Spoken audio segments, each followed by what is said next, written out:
think they'll hold your job for you if I give you about 90 days in jail? Probably not. Yeah, probably not. You go back and think about it a little bit. I'll talk to you in a little bit. So, That's the worst I've seen in 1 year. You are charged with no insurance. correct. The prosecutor has not made any plea offer, and you're going to plead to no insurance, as I understand it. Yes.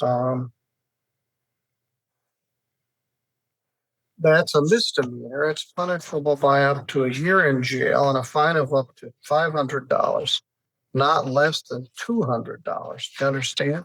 Yes, sir. Plus cost.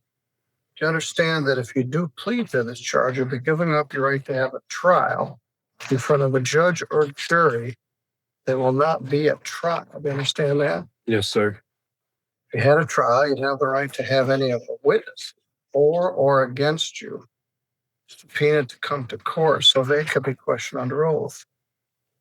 You would have the right to take the witness stand and testify on your own behalf, but you don't have to because you have a right not to testify.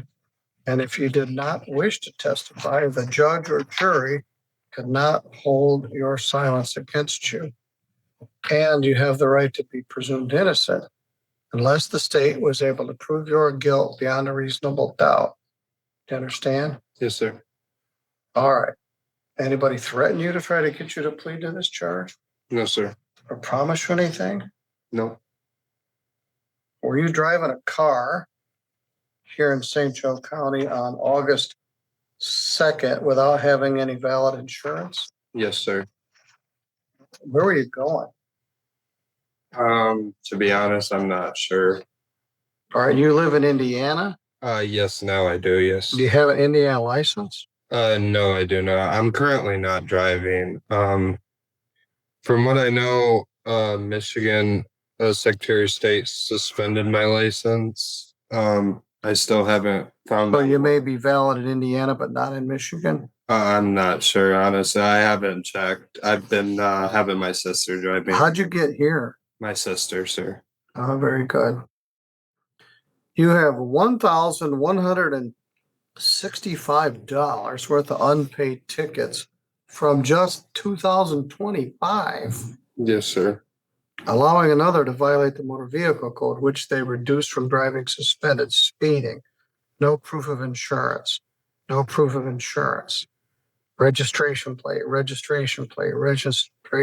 and 3 speeding tickets. But you put Mr. Sauve back in the lockup. We'll decide whether he's going to go to jail for Christmas. Okay. Are you working someplace? Yes, sir. I actually at work tonight. Where's that?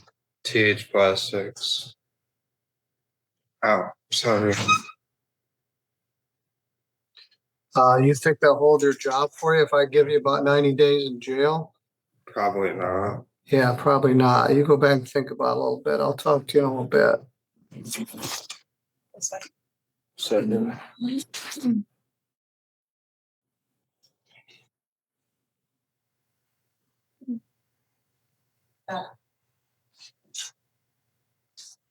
He had a bad year. So did the other guy. What happened to driver's training? I don't know. They got a driving suspended that they reduced under ordinance, a speeding ticket under ordinance, no proof of insurance, which was reduced from no insurance, and a plate violation. It probably got defaulted, speeding, another plate violation, another speeding, another no proof of insurance, another speeding. Well, boy, that's the worst I've seen in 1 year. Plus, he's got other stuff from 22 and 23 and 24. No license, speeding. All right, Mr. Sauve, I think what I'm going to do is I'm going to set this for sentencing after the first of the year and see whether you pay on any of the other stuff. I'm looking at your driving record. I don't know how it got so terrible in 1 year. Yes, A sir. lot of it, I call it driving while poor. And I don't mean that as an insult. People don't have money, so they don't get their registration plate. They don't get their insurance. But you are supposed to be driving anyway because your license is suspended. Yes, sir. But a lot of the stuff looks like maybe it got defaulted. Now, I don't expect you to pay the whole $1,600, but I want you to pay substantially on this, or I'm just going to put you in jail. Yes, sir. Then you can pay for it with jail time. All right. I'm going to set forth sentence.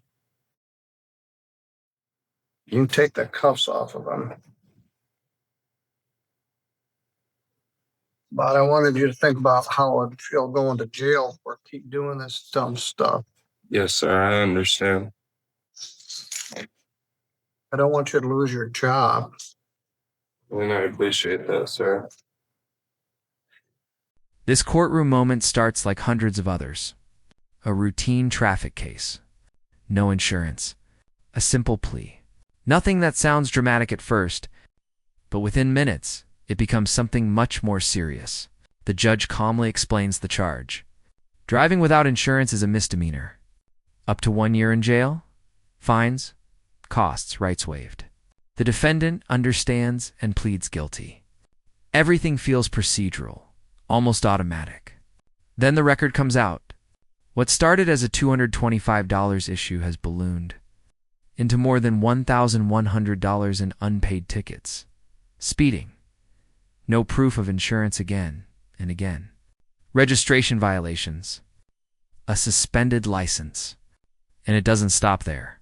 The driving history stretches across 2022, 2023, 2024. That's when the judge pauses and says it plainly. This is the worst I've seen in 1 year. And suddenly, the room shifts. The judge isn't angry. He's disappointed. And that's far more dangerous. He asks a simple question that changes everything. Do you think your job will hold you if I give you 90 days in jail? The answer is obvious. Probably not. For a moment, the judge shows understanding. He talks about something he calls driving while poor. Not as an insult, but as a reality. People fall behind. Insurance is expensive. Plates cost money. Tickets stack up fast. The court sees that every day. But then comes the hard truth. Being broke doesn't excuse breaking the laws, especially when you're not supposed to be driving at all. At this point, it's no longer about money. It's about choices, patterns, ignoring consequences until they finally catch up. Instead of sentencing immediately, the judge gives one last chance. Pay down the fines. Show effort. Fix the behavior. Or jail becomes the payment. This is the moment the courtroom stops feeling routine and starts feeling real. Because accountability has entered the room, and this time, it's not leaving.